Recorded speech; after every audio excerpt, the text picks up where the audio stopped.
Hi மகா, எல்லாரும் எப்படி இருக்கிறியா? நல்லா இருக்கிறீங்களா? நாங்கள் என்னைக்கு போன இடம் தான் மாத்தூர் தொட்டி பாலம். போனதுமே என்ட்ரன்ஸில் டிக்கெட்டு போட்டோம். நான் போய் 5-6 வருஷம் இருக்கும். உங்களுக்கு எத்தனை பேருக்கு மாத்தூர் தொட்டி பாலம் பிடிக்கும்னு மறக்காமல் கமெண்ட் பண்ணுங்கள். நம்ம கன்னியாகுமரி மாவட்டத்திலே ஒரு மிக அதிசயமான ஒரு இடம்னா கண்டிப்பாக அது மாத்தூர் தொட்டி பாலம் தான். எனக்கு நல்லா பிடிச்சோம். நான் 5 வருஷத்துக்கு முன்னால் பார்த்ததும் இப்போ நிறைய சேஞ்ச் ஆகிருக்குது. அப்படியே நடந்து வரும்போது என்ன ஆளு செழிச்சு ஏறுந்துச்சு. அவனோ ஃப்ரெண்ட் அதாவது ஒன்று இருந்து பார்க்கன்னு அப்படியே நான் சொன்னேன், ஏறுங்க நீங்கள் பெற்றதொன்று அதே ஷேப்பில் நடந்து போயிட்டுருக்குன்னு. அப்படியே நாங்கள் உடைக்கி போகும்போது கீழே ஒரு அக்கா பஜ்ஜி கடை போட்டிருந்தோம். அவங்கள்ட்ட பஜ்ஜியை வாங்கி சாப்பிட்டுட்டு கீழே நிறைய பேர் குளிச்சுட்டு எல்லாம் இருந்ததுன்னு நல்லா அழகாக இருந்தது. அதை பார்க்கறதுக்கு அவ்வளோ சூப்பராக இருந்து என்ன சொல்லுறதுக்கு நல்லா இருந்து வேற லெவலில் அந்த இடமே அவ்வளோ வர்றதுக்கே மனசில் சூப்பராக இருந்து.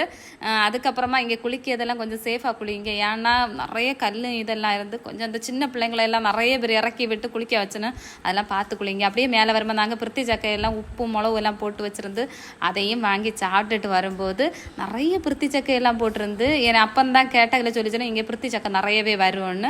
உங்களுக்கு எத்தனை பேருக்கு பிடிக்கணும் மறக்காம கமெண்ட் பண்ணுங்க. ஓகே, பாய்.